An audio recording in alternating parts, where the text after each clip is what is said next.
Real Kyper and Bourne on Sportsnet 590 The Fan.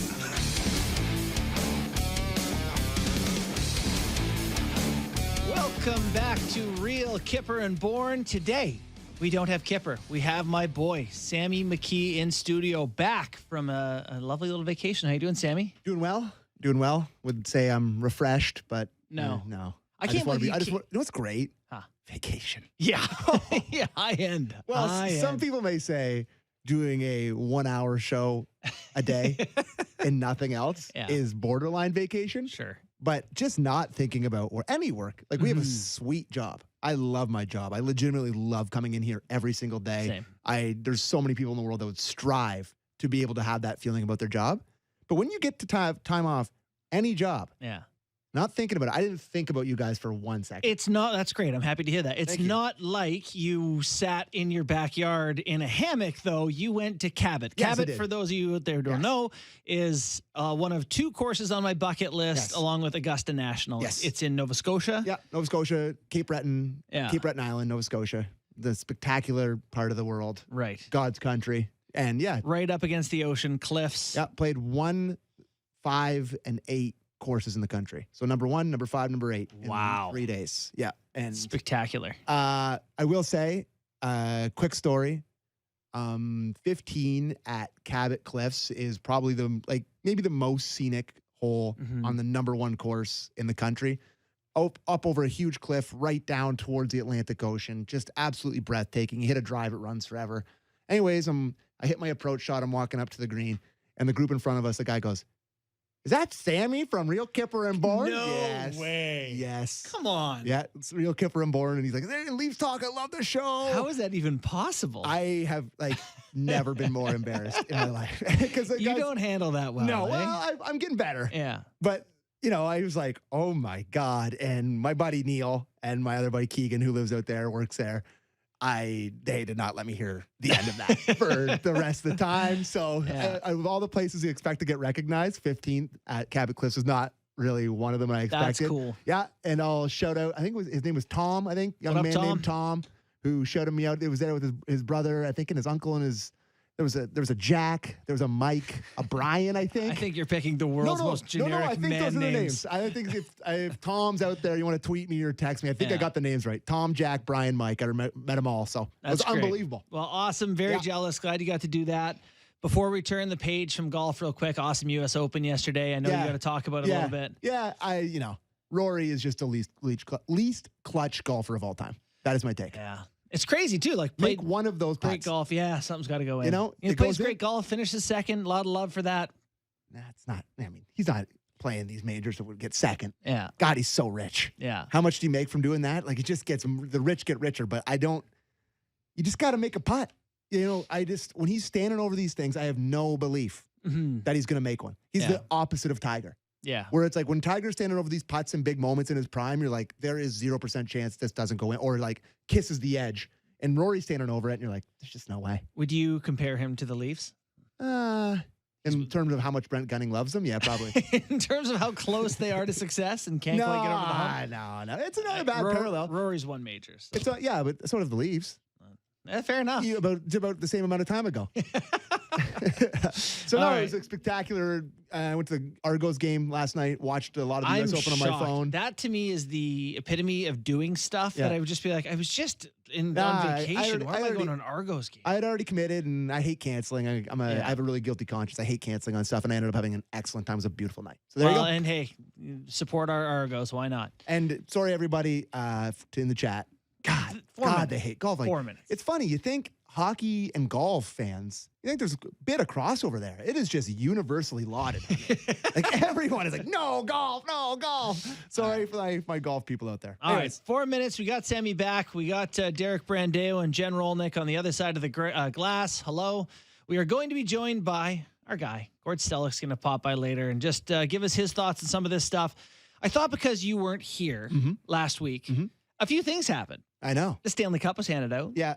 Which is pretty cool. Yeah, good for Vegas. They are an absolute wagon who deserve the cup 10 times better than Florida. And what did William Karlsson say, that they beat the crap out of them? They beat the poop out of them. He used the S. He's right. It was just It wasn't even Is that close. what he said? Yeah. Old Wild Bill Oh, was boy. pretty wild. He was And on the hooch. Looked like me at Cabot Bar on Friday night. No shirt on. But no, he didn't like, well, he was right.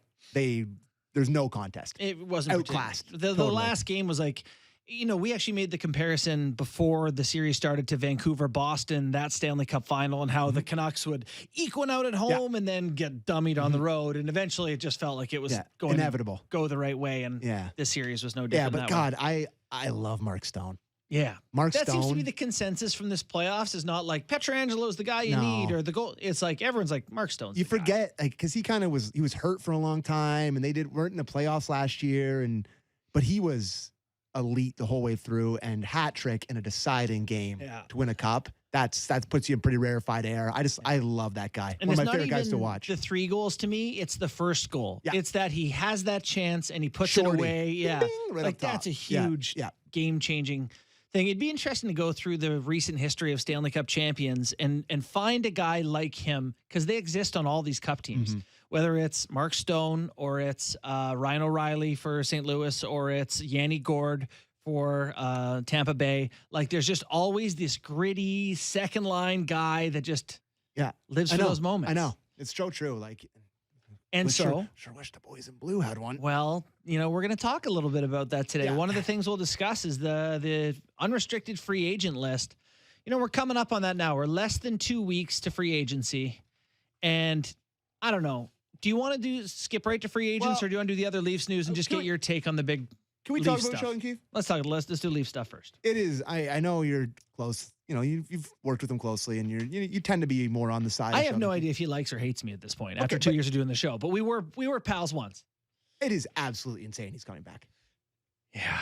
Like, I'm sorry. Like, I think he's a good coach. I think he's got a really good future as a head coach in the National Hockey League. I do. And, I think he's got a lot of learning to do in terms of some playoff stuff.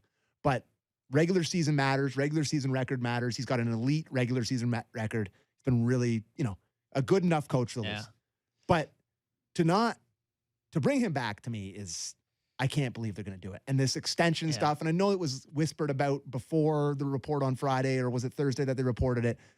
There's been a lot of stuff out there before this, but this kind of not solidifies it, but nudges it towards it more being true. Yeah.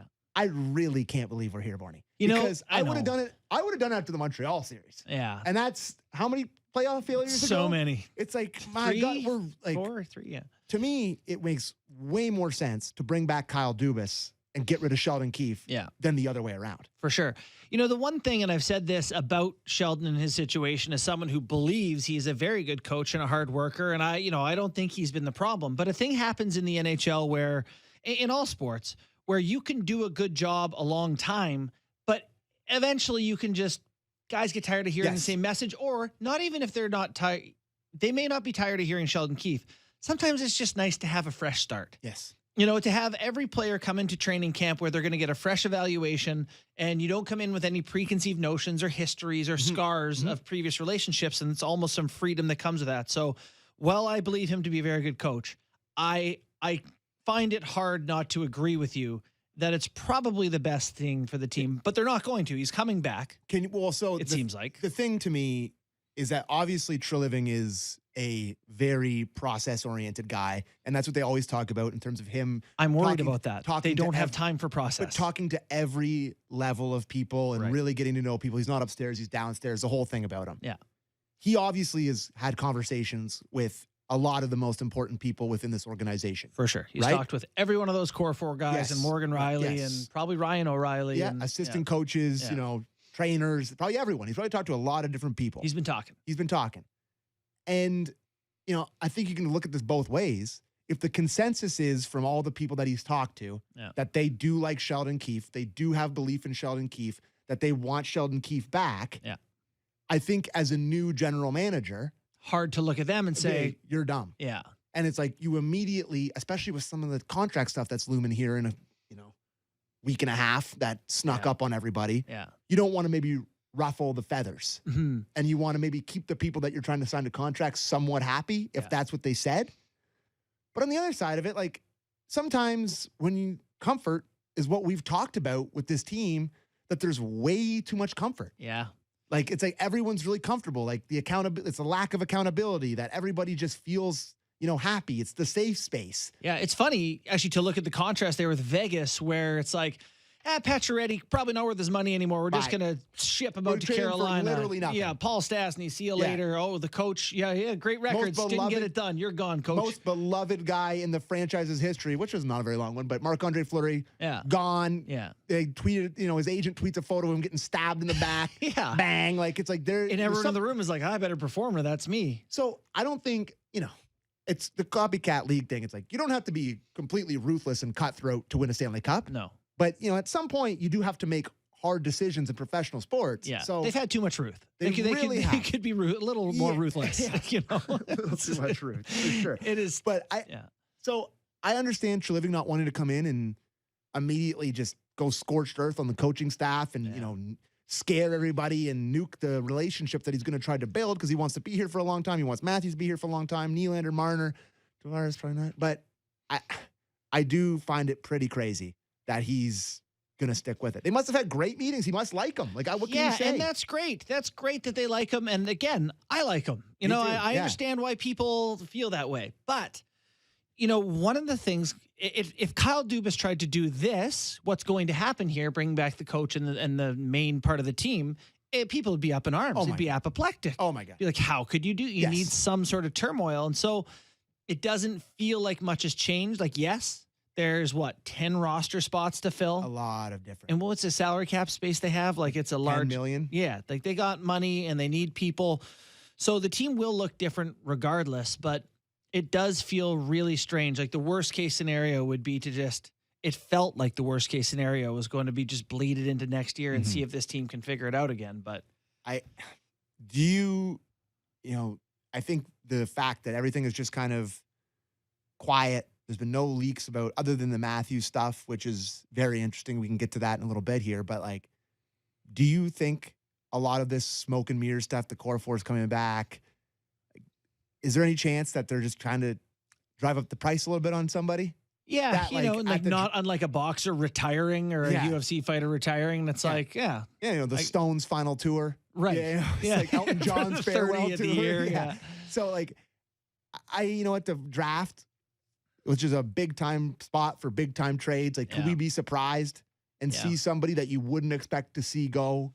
Yeah. Like, could you find a taker for Tavares? Like, is there something that could happen here? Yeah. I know. But crazier things have happened. For sure. What stands out to me is looking at someone's individual motivation in the position they're in. And the guy that just got the job, if you're Brad Treliving, so you've got a couple of goals. You've just been hired as the GM of the Toronto Maple Leafs. The first goal is to win a Stanley Cup. Yes. Of course. No question. And I'm sure it's his. Yep. But that also guarantees your longevity. You're going to be with the team a long time. It buys you time. You're a hero here, whatever. He wants to win a Stanley Cup, of course. But if they don't win the cup, the goal is to be here as long as possible. Yes. This is. Do you want to do things to stay employed? Yes. I do things to stay employed every day. Every day. Yes. There's 32 of these jobs. They're tough to come by. And this is, without, catering to our Leafs audience too much, this is the best one. Yes. This is the big job. This is the number one job. If you want to be the GM of the NHL and you say which team would be the highest. Yes. Number one. Whatever you want to say. It's the one. And the reason it is the number one is because the payoff is the potential is life altering forever. There's nothing close. No, nothing compared. You just here's the cottage in Muskoka. You want a cup? They're going to give him everything. Yes. So I can't help but feel like the best thing that you can do to be in a job as long as possible is to play it slow. Is to be like, well, we're going to feel it out. We're going to go into the year. We're going to keep it. We'll make little tinkers. And, and then 4 years later, you go, oh, we're going to blow it up. Then people go, oh, you got to see this rebuild through. There's no incentive as the new coach to the new GM to be like, fired the coach, traded a superstar, whole new team, uproot the whole thing. And all of a sudden the team's a 88-point team next year. And it's like, well, you're done in 2 years. Yeah. 1 or 2. So That's an excellent point. My fear is that he's going to be careful out of self-preservation. I think that's something that I haven't heard anyone say. Yeah. And it's something that just come to you right now because it's really scarily true. Yeah, I don't know. I've kind of felt it about since nothing has happened since. Yeah, there's just been no, other than Shane Doan coming in. Yeah. There's been nothing. But I could see there's a surprise in store. Yeah. What are you going to, the thing is, you don't have any players under contract to trade, really. Right. Right, There's no like yarn croc deal where you get back something that really helps you out Like, a ton. I'm looking at the guys under contract. Are you trading Austin Matthews? Yeah, no. John Tavares? No. Mitchell Marner? You got the two. You got Mitch and Willie. Callie Yarncroc? No. Sam Lafferty? Can't. And Matthew Nice. Yeah. End of list of people under contract. That's who the Leafs have. So it's crazy. It's crazy. It's actually even tough to evaluate what this team would look like. Yeah. So I guess if you're tree living, that's your point. You're like, I can build a whole new thing here without trading those guys. What? I'll ask Kenya is the question. We'll ask Gordo this too, but what direction do you want them to go in? Because it feels like we're getting back to this stupid conversation, but like the core is the core. Yeah. And everybody that comes in here eventually just kind of they kind of play the similar way and like they don't. Yeah. You can change the identity of your team when you go into a playoff series. If it's still those guys playing 25 a night, it's like it's still the same team. So like, but they've tried the tough bottom six. Yeah. This year. They've tried the veteran bottom six. They've tried It looked better. Yeah, they tried the speedy, analytics bottom six. Yeah. They've tried it all, really. Yeah. And it's always been the same result. So at some point, the definition of insanity, Mr. Bourne. Yeah. It's one of those things where one of your buddies is in their like 10th bad relationship in a row. And you're like, I got bad news, man. That's you. Yeah. It might not be the partners now. Yeah. And so it is going to be interesting. But so there was the news that, Friedman just thinks that, and we played the clip last week, that Matthews is going to sign here, that he wants to, and that the team is pushing for 8 years, which of course they are. Would it shock you to see him sign for 8 years? Oh, yeah. Yeah. For sure. Yeah. I'd be so pleasantly surprised, and I would take back everything I've said about him. I guess depending on the number. You wouldn't take it back if he signs. I would. Oh, really? 8 years, 14 million? Yeah. What if it's 15? Okay. The cap's going to go up. Like 8 years, it's a ton of money. And obviously, he's going to play for the Leafs at that point. Honestly, which is nice. It's a ton of money, no question. Yeah. But it shows a commitment to the franchise and that you care about the franchise and you care about winning and you care about the history and you care. You're not looking to like middle it to get to more money. Yeah. You're getting an obscene amount of money already. 3 feels a little like middling it. Yeah. Like I understand, like even 5 again is totally fine. Yeah. But anything under 5, I'm like, I'm starting to get a little like perturbed about like your intentions. Right. But to me, an 8-year contract extension, if it's 15, I'll be like, it's a little bit of a collar tugger, but I would still be happy. And I think that would be, there's no better way that Brad Treliving can, like the way he can get off on the right foot as the general manager of the Toronto Maple Leafs is getting Austin Matthews on an 8-year contract. If he parades in here with a Matthews 8 times 13 something, God. It'll just be like, okay. He will be universally loved immediately. Yeah, that'll buy him a lot of grace on not trading Willie and Mitch. I'm sure he knows that. Yeah. But to me, I think Willie, like, if you can sign Willie to us and get what you get for trading Marner, if you sign Willie and but then it's going to go the other way. They're going to do nothing before July 1st, so then it could only be Willie on a 10-team list. I don't know if Carolina would be on that or not. They're going to trade Willie? That's what I think is going to happen. If one of the two guys go, I think it's 0 of them or it's Willie. God, one of the other guys better step up in the playoffs because Willie was real good. He had some bad ones. Well, that's the thing with Willie, dogs, but in the playoffs, like I'll take a guy who's awesome, awful, awesome, awful. Yes. Like everyone You else need can be game consistent. breakers. You do. Like in that Florida game 2 where they should have won and they pumped the Panthers. Willie was the guy. And game 5, he scored the tying goal. Back on the ice. Yeah. So I would be very hesitant. Like this has finally gotten to the point where we've gotten to the what year did he come into the league? This is the 7th straight offseason. 16 or 15. 8th straight offseason where we're like, traded Willie Nylander. Yeah, now it's like, I'm like, I don't know. And now they're gonna. Yeah, it's like the year I finally don't want them to. It's like they're gonna do it. His skating has gone to another level. His strength, his power. You can't knock him down. You just can't knock him down. So I don't know how quickly we're going to Gord, but we do have a free agent. Some options to make the team better around them, and a little bit of money to work with. Anyone to you that you're like, that guy needs to be here? Okay. All right. Oh, sorry, I didn't mean to say that. Yeah, we're talking to the producer there. We're waiting on Gordo. I'm looking down this list, and it's not good. Not great. There's a couple though. Some people are gonna get rich that are mid. I don't know where Kyper's at. Michael Munting. I know somebody's going to pay Patrick Kane way too much money. I'm curious about that. Coming off of surgery, what he gets. Vladimir Tarasenko is going to get way too much money. No question. Yeah. 31 years old. I would love to have Ryan O'Reilly back. Yeah. I would. I guess for me, that's a big time contract dependent thing. If he wants to come here and sign a 3 times 4, I would be ecstatic. 4 times 4, I'm nervous. 4 times 5, like it gets a little. You're right. It is contract dependent, but I just love the qualities that guy brings. For sure. Like and in the postseason, like he was the guy in front of the net in big moments who didn't get a point. I'm sure he was playing with a broken fibula. Like he it didn't like look broken great hand. at Like times, every time he was taking off his glove, he had like his 5 fingers taped together somehow. Literal bowling ball on 4 of his fingers. Yeah, he was banged up big time, and that's obviously a concern with him because he's getting older. But I love the way that guy talked. I love the intangibles. I love the way people talk about him. And if he's here for a longer period of time, you would think he'd be able to take on some of the leading. 100%. Which would be really nice. Feel like more of a part of it. And so I know your boy here is the complete opposite in terms of public perception. Tyler Bertuzzi. So Tyler Bertuzzi, not necessarily, he's a pest. He's an agitator guy. Yeah. He's the only guy who didn't get the shot. Everyone's like, this guy, whatever. So like he, a bit of a reputation as a greaseball, but boy, the Leafs could use greasy goals. And he's the type of guy who will, be in front of the net, fall on your goalie, put a couple of pucks in, look pretty good with Boston. Wouldn't mind that guy playing with a good team. The other side of that is that type of player, guys who can contribute while having the grease factor.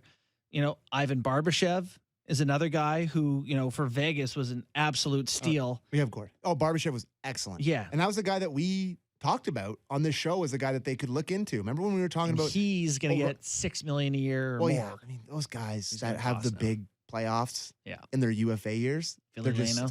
Oh my God, Billy Leno, Fernando Pisani. Anyways. Gordo, we are joined by Gord Stellelectricity himself. How you doing today, Gord? Hey, Justin, Sammy, I'm doing great. Listening to you. Oh boy, free agents coming to the rescues again. David Clarkson, Mark II. What do we think? No, don't do that to us. Well, no, but Gordo's right. He had the big one with the Devils right before the Leafs signed him, right? Yeah. No, was that Bolin too? Was he? No, because David Bolin came in a trade, and then Jonathan Bernier came, and that was going to catapult the Leafs to not blow a 4-1 lead in Game 7. Yeah. And here we are. All these years ago. Poor Clarkson. He probably would have been a great Leaf if he was like, behind 7 names and not like the guy at that point. I think it all went bad for him when he got suspended in the preseason for jumping off the bench and then never got on track after that. It took him 2 months to score his first goal. Remember that? But that was still weird.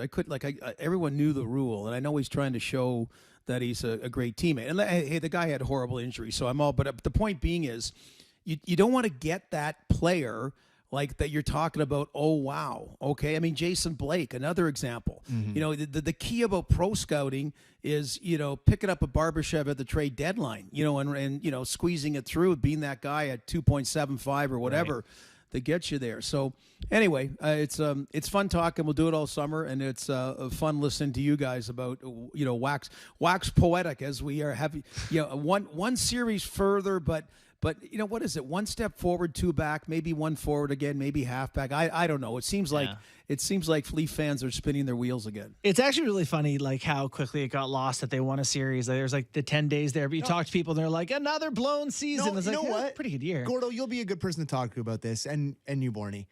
I was out east a lot for this weekend, and I was talking to a lot of different Leaf fans, and the consensus I had after that, talking with a bunch of different people who love the Leafs, is that you can't let what happened in the second round take away from what an incredible moment that first round series win was. Like, I know it stunk, and I know it everything got painted with the brush of that crappy second round, but having your much maligned captain score an overtime winner to put you into the next round against a hated rival, it was an awesome moment. But everyone just craps all over it now because they just got waxed by the Panthers. But the first round was great. That was enjoyable.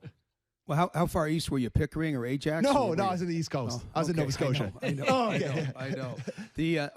So here's the thing, Sam, is 100%. That's the way you should feel and want to feel. And after the Tampa Bay series, did feel free at last, hallelujah, all that. But then again, the manner in which they lost, the fact they didn't appear to be ready to compete in the first 3 games. Now you go back, okay, you won the first round, but that's all you've won in 5 years. I know. Like I said, when Kyle Dubas took over the team, this was a team that was automatically in the playoffs, okay?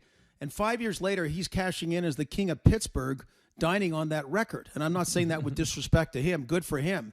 And you go, this record sucks. Okay, in the big picture, this record sucks. It okay, does. as far as the playoff. Okay, so that's what you're balancing. So I'll give them, okay, but then, man, you got that chance. Go. Be the Florida Panthers. Be the Vegas Golden Knights. There's no Boston. There's no Colorado. Like, it's open. It's open. There's, you took out Tampa Bay. What was it, last Stanley Cup champions of the last 18 years aren't in it anymore in the Final Four. Anyway, so that's the mix I kind of find, Justin and Sam. It was a winnable cup.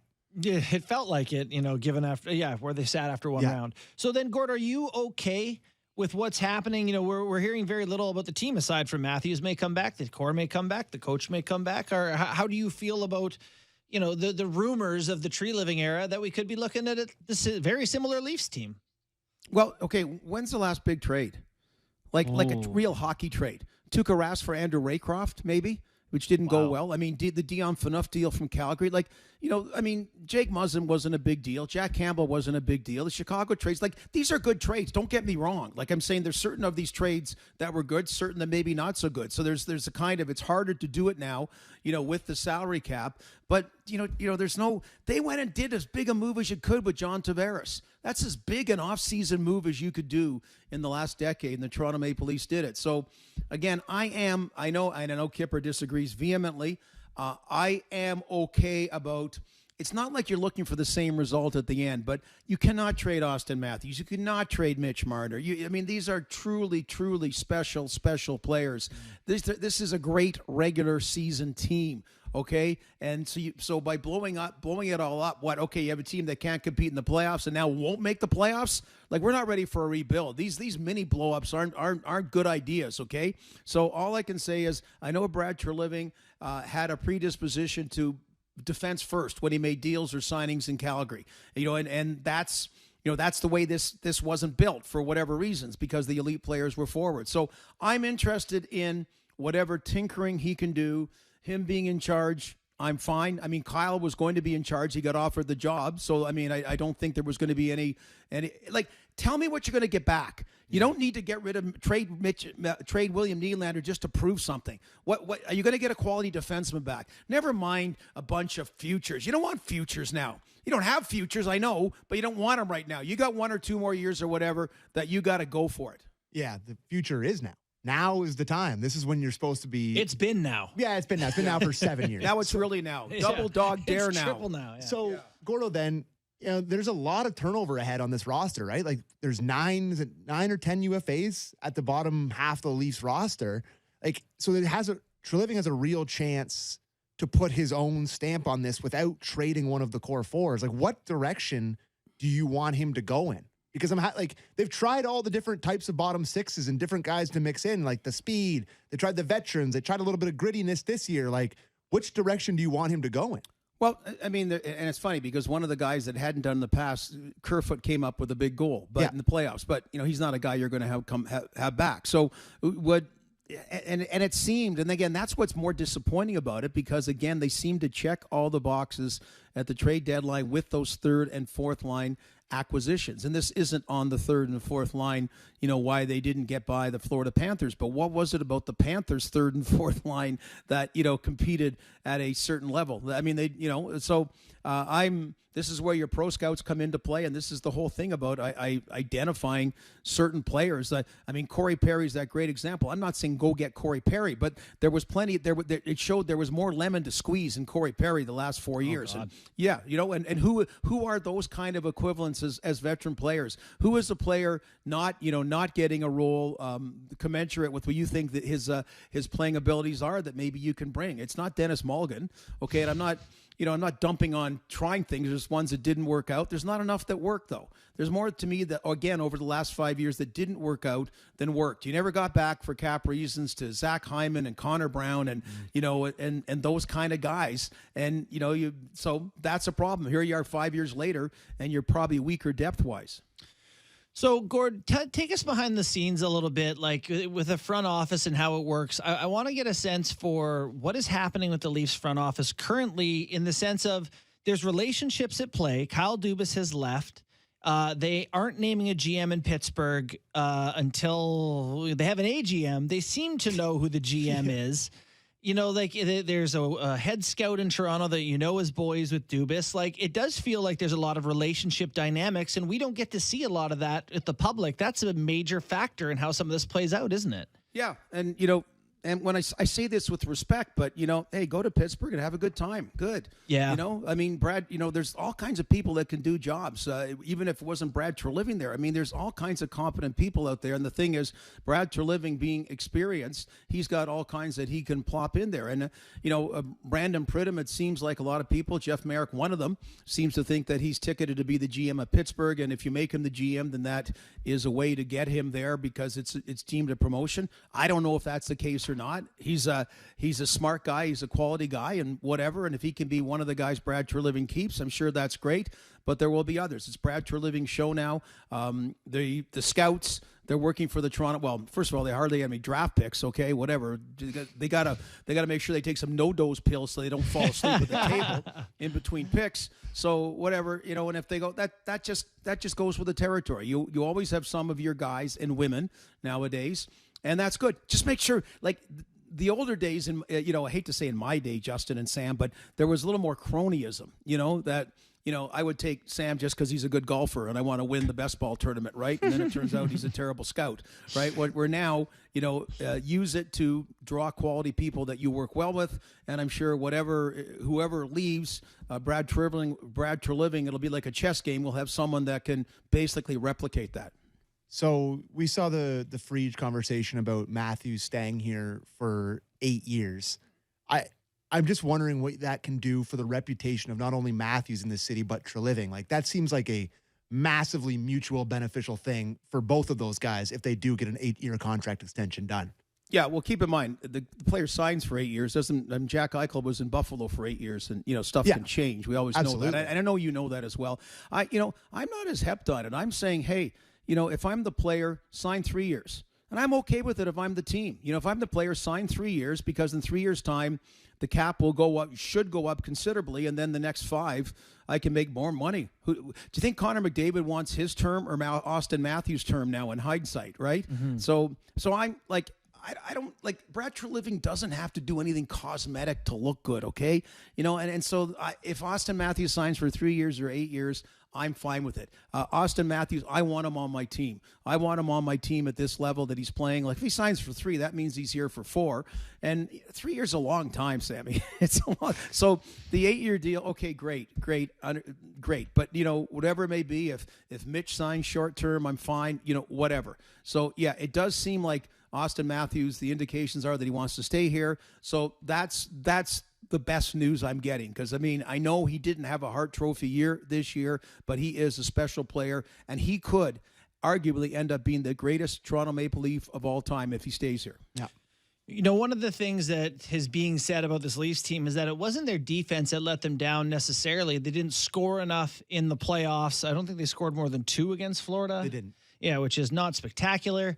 I think didn't they score? They scored 2 in game 6, 6 and then 2 in every other game. Yeah, right. So a bad run there might have been. Yeah, they didn't score more than 2 for the last 5 or 6 games.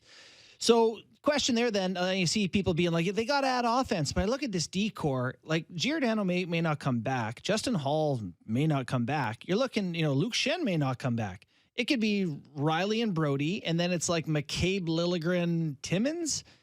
That seems like a pretty dire area to attend to, don't you think? Yeah, no, totally. And the D is part of the offense as well. Well, that's, yeah, and as you know, the simplistic thing about having trouble getting the puck out of your zone. And in the playoffs, that becomes more apparent because everything gets ramped up. And whatever your strengths are, you should be able to be exerted. But whatever your weaknesses are, get a little bit more exposed.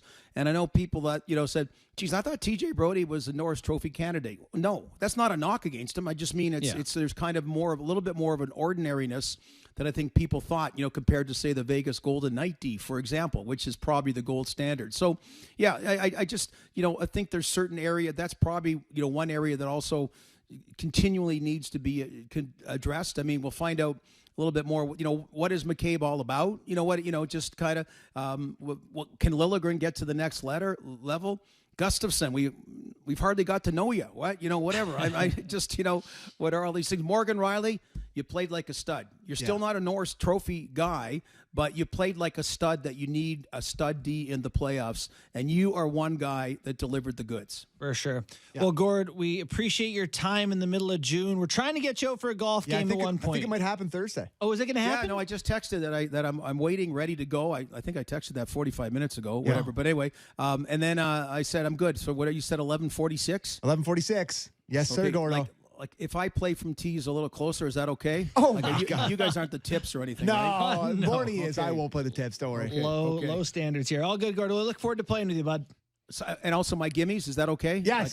Okay, good. We're all set. Anything inside the putter length, you're fine. Thanks, guys. All right, thanks. That's Gord Stellick, host of Leafs Nation pre- and post-game, former Leafs GM. So Riley was a stud, and I think it's a good lesson for next year for real Kyper Bourne and Leafs talk that we have to not have the conversations every day. Yeah, that's fine, but you can't just not play good all year. We'll be like, but he has good playoff games. I'm doing it. I'd be like, I abstain from this conversation. There's got to be a length of time where you'll allow it. So good in the playoffs. So good. Probably like they're all out and out their best player. I feel like, did he outscore his regular season in terms of goals? Like he was all over the puck in the big moments. Decision making, pressing at the right times, decisive, fast. I actually gritty, can't. This is silly in because the mix. We're removed, but I can't think of a game where he was like bad or burned or cost them. He was just good. Yeah. And him with Schenn was good. Yeah. And I don't think you can do that for the full regular season. But so isn't it a lesson that whether it's Hainsey or it's Schenn or like you need that guy for Morgan? Yes. I don't know if Schenn can be that for a full season. Yeah. And next season. But he did it with Quinn Hughes. After.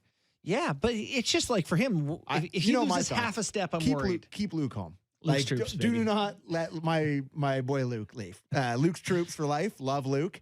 But he could load manage him. You don't have to play him all the time. You could give him nights off. Like he's comfortable being scratched. Remember that conversation? Be like, Schenn was a good pickup because he's comfortable being scratched to the playoffs. It's like, oh no, he's their second best defenseman. I wrote an article on who should be in, and it was like, should it be Liljegren or Schenn? And I concluded Schenn, and my comment section was like, how do you put this guy in? Check his, underlying. Do you think Kyle Dubas will trade for Connor Timmins for Brad Treliving? Because he loves him so much? A great question. I couldn't believe that contract. I think there's a fair case to be made if you're Treliving being like, look, never seen this kid. You obviously like him more than everyone else. Would you like him?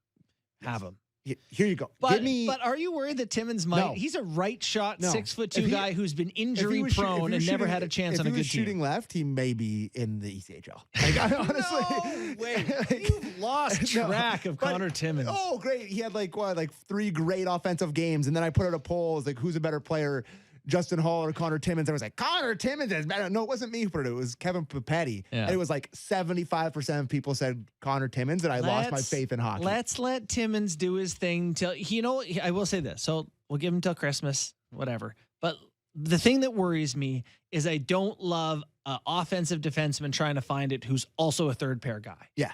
If he's an offensive guy who's, got a bright future and he's figuring out with a good partner, cool. Really tough to play third pair minutes and be looking for offense. I think, Gustafsson, there's a conversation that he is the most exciting player in the NHL. Oh, because never a dull moment. Because things are happening when he's on the ice. Like, he is a wild card. No play below a risk-reward ratio of 90% risk. Yeah, it's like, I am doing it. Yeah. Like, if I see it, I'm going. Imagine that confidence level. You're in the NHL, then playoffs, and you're like, I'm going in. Triple pump fake. Probably time to jump. I'm making $750K, and I'm getting in once a game, but you better believe I'm going for it. So he'd be a guy, I think he'd be a guy I'd bring back. But he's fine as a guy that you mix in and out of your lineup. If he's going to make $1 million, like he's not going to get a huge raise from what he had last year. he might run the power play. Like, talk about Morgan. Yeah, like he's The thing with Morgan now is, here's what I love. He's been paid. Mhm. He's got that Comfort. contract. If he is not on the top power play unit, he Yeah. doesn't have to worry that it's affecting his like bottom line. How he plays in years 6 and 7 will affect his Yes. next contract. Yes. The next 5 don't. So I also love that he makes a dollar amount that we don't have to go, we need your guy making 10 to be better. Whether Yeah. it's Seth Jones or Werenski or whatever. He's not in that class. Yep. So I'm really a big fan of his. and I so feel bad for other things. shouldn't I said that be a about him. lesson to Yes. some people about like, hey, help the team out, but take the pressure off yourself. The team will have more money to spend. You'll win more. He should probably be the captain too, quite honestly. Yeah. The way he carries himself, the professionalism, like I'm a big fan of his. Anyone who plays well in the big moments for the Yes. Leafs should That's why he deserves stands out so all much. the leadership. Quite honestly, Yeah. that's why like all Leaf fans adore him for the playoffs. Yeah. It's because he's the only one that goes up. But I will say, so this year maybe it wasn't quite there as much, but typically Austin Matthews, I feel like does. Well, he did score 5 goals in the first Yeah, round. this is the thing. Like I do think it's there for him. I do think he's going to. Marner? Mm-mm. Well, I'm not as convinced that that's going to come. Well, it's still hockey, and you still need guys who are big. Yeah, and- it is, but it's also still hockey, and you need guys who can make plays. And But the ice just shrinks on him, yeah. and he's just so much less effective. Well, the article I did on shooting distance by player, and I wrote about the Leafs core, and Tavares went down, like his average shot was like half a foot closer, and Matthews is in the ballpark, and Willie was I think he was farther out, but Mitch was like, his average shot was 10 feet farther out than the regular season. Scared of the middle of the ice. He's not getting where he should get. Yeah. That's I mean, for and darn that's fair. Like, I don't know, go in the middle of the ice. If you're It's that awful, size, playoff hockey, like you don't want to be there. Yeah. And I don't think he's there a ton in the regular season too, but there's just more space on the outside. And like, they can't lock down on you and put you in the spots they want to put you in as much as they can Yeah. in the playoffs, right? And there's you're not playing the bottom 16 teams where No. there's breakdowns and poor It's the third best of the best. pairs. And yeah. Especially in Gary's NHL where you have to play the second best team in your division Every if you year. don't win it. Yeah. So All right. Well, that'll take us to break. After this, we're going to talk a little bit about, Oliver Ekman-Larsson, Travis Green. We got a few more topics to hit before the end of the show. Join us after the break.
This is Real Kyper and Bourne on Sportsnet 590 The Fan.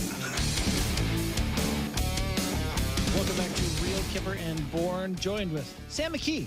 No Kyper today, which is, a night we love Nick, but boy, guys, sometimes it's nice to have Sammy in here, not yelling at me, intimidating me, leaning all over me here. So, what was I going to say to you? Oh, I have a prediction about Oliver Ekman-Larsson. oh yeah, let's talk about him. He was bought out by the Vancouver Canucks. They gave him $19 or $20 million to not play for them. Scram beat it. Hey, PTSD. Hiding under the table. So they will pay him 2.1 for a year. What is that? A year for 8 years. So that's the average, but next year they only have to pay very little, like a couple $100,000 on the cap. Okay. And then I think it's over $4 million the next two after that, and then it averages out to like 2.1 after that. So there's a little bit of herky jerkiness in it. And Arizona has to pay him $290K, or they're like, oh jeez. Oh god, in the couch cushions. It's like, oh god, I gotta pay someone else now. So true. But where EL is gonna end up? What do you think? Tampa Bay. Oh, I think so. Yeah, he's gonna end up there. Playing for $2 million or something. He's gonna do he'll be getting the state tax break. He'll be getting paid $1 million, and they'll do the Shattenkirk with him. They'll do like the Bogosian. Pump and dump. They'll play him down at the bottom half of the lineup, and he's gonna be really good. He's gonna refine his game, less focus on him, and he's gonna be. This sounds full of fear to me. He's gonna be. It's just going to be talking about how great he is and what a great job Julian Breezewald did. The Toronto Maple Leafs could move puck-moving, competent D-man for cheap. Sounds pretty good. He's been bad. Outright bad. Every Canucks guy I've talked to, I text my boy Reach about him, he's like, he is bad. Yeah. So I think... I'll say this, he's an NHLer. He's not. Spotlight is no good for him. Yeah, you're probably right. So that's why Tampa is the perfect spot. He's going to go there. He's going to sign for $1.2 million for a couple of years. He's going to totally. I bet you signs a 1 year. Well, he'll totally redeem himself. And just show everyone he can still play, because you can't get much less than 1.2, but the potential for upside is so big. So you know, like that? I do. I think it's a good call. Thank you. I think it's a good call. Although you go and do something like this and totally redeem yourself. I do think that Julian Breezewald does like a bit of a rugged guy there. Yeah. Like that's been Bogosian or Ruta or whatever. Yeah. So we will see what they do there. One of my favorite things that happens every year is a bad team decides it's time to not be bad anymore. Got to be the Sabres this year. Yeah. Like they're a team I think they're 1 point out of playoffs this past year. And they need D. They need top Trade 4 for D. Hellebuck. Yeah. They need a goalie for sure. Yeah. Unless Akapuka Lekanen. Ukapuka Lekanen. You ruined it for me because I know his name. Ukko-Pekka Luukkonen. Nice. I hope it is nice. Good job. Yeah, thanks. But I do think I just called him Ukapuka. Ukko-Pekka is not his name. In fact, that's probably not cool. But they're going to do stuff. So they have Devin Levi, and I think they call him UPL. UPL. They do. Okay. Yeah, it's UPL. So Levi and UPL there. So maybe yeah. if they don't trade for Hellebuck, I do think they'll trade for a top 4D. I think the timeline with Hellebuck is good because he's got one more year, right? Yeah. You trade for him. You put UPL in the trade. Yeah. Plus what else? Then you have the cap space to do him. Great point. You still pair have him with Levi. You pair him with Levi and Hellebuck. You have that as your goalie tandem, which looks pretty good. Yeah. If Hellebuck has one of his down swings that he sometimes does, you go with, he doesn't have to play 70 games. So true. And I also love taking the heat off Levi, where you say, you're Aaron Rodgers behind Brett Favre. Yeah. Figure it out for a minute. Jordan Love behind Aaron Rodgers. Yeah, exactly. You know, like we're going to take our time, and it was Brady behind Bledsoe once upon a time. Like, you watch a great guy do it. You're going to be the guy. Games. Might be Hall of Famer still. Yeah. Pump the brakes a second. Yes. I like that. I wouldn't like it because the Sabres are scary. Yeah. The Sabres are really close to being scary. I know. Next year, a year better with Power Darlene and Tage Thompson and Cousins and like they're going to be a force. That Peterka kind of broke out this summer, had really good. And the Sens, Detroit's the division's good. Detroit's not going to be bad that much longer. Really good. At least the Montreal's Habs going to get sucks. filled again. At least they suck. They're going to get filled. Yeah. So I mean, I like that for Buffalo, but I don't like how competitive this division. I guess there's other teams you could say are on the downswing. Like I probably won't say that Boston's gonna be on the downswing because they'll go out and break their own record. I'm saying no. it. Yeah. This is a June convo, buddy. No, I will fine. not say I this. said it last No, year, no, and no, I'll no. I'll aware that I said it last year. But is Bergeron coming back? Like maybe No. no. Retire. Like, yeah, It's time. like Krejci, is he can come back? I don't know. If they're minus both those guys, and all of a sudden, Hall's not getting better. Yeah. A lot of the Marchand's not I getting think it's better. time that they suck for a while. Just for a minute, please. Yeah, I don't think they will though. But they have, it will be interesting because another guy on the list that was interesting for me is Dmitry Orlov. By the way, What's he don't gonna you get feel paid? good that they kind of went in, got guys, and didn't pan out? What's he going to get paid? Because he was making A lot. $5.1 million in his cap hit before. He's probably going to sign a 7-year contract. He's 31 years old. Maybe he'll sign a 5 or 6 year at worst for him. And what is that? And is it less than 5.1 per year? No. No, it's more. I mean, isn't it closer to 6 or 6.5 of Riley's 7.5? I like him a lot, but he wasn't very good in the playoffs. No. And neither was Lindholm. Like they got caved in a lot of those The games. only case you could make for me with Orlov here is isn't it last year of Brody's deal? It is. If you can get him Brody's a comparable number, $5 million, and then he's a UFA. yeah, like if you can get him at a comparable number to Brody, don't hate that. I just think there's going to be a bit of a bidding war there. That's what's so scary about this time of year, man. It's like Alex Killorn. Sure, I'll take him for playoffs next year. Do I want him for 6 years? Not at all. So that's what terrifies me about Treliving is coming in here, and it's like He signed a couple of those older guy deals and too. the That make you go, ugh. the only way you're gonna get players on your team right now is by like paying some of these guys, Yeah. right? Well, and you don't want to spend any Be real careful. assets, so UFA is tempting. All I'm saying, Treliving is just be careful out there, pal. Garnet Hathaway. Love him. How about Pierre Engvall? No thanks. You can bring I'm good. back Engie on a... I'm good on 3 the old times 3. ball. I'm All good right. on the neck. All right. Well, thank you very much to Gord Stellick for joining us today. We're going to play golf with him on Friday. Yes. What an exciting thing that is. Thanks to Jen, Bradeo, Sammy. Thanks for sitting in today. And we will see you back tomorrow, Nick and I, on Real Kyper and Bourne.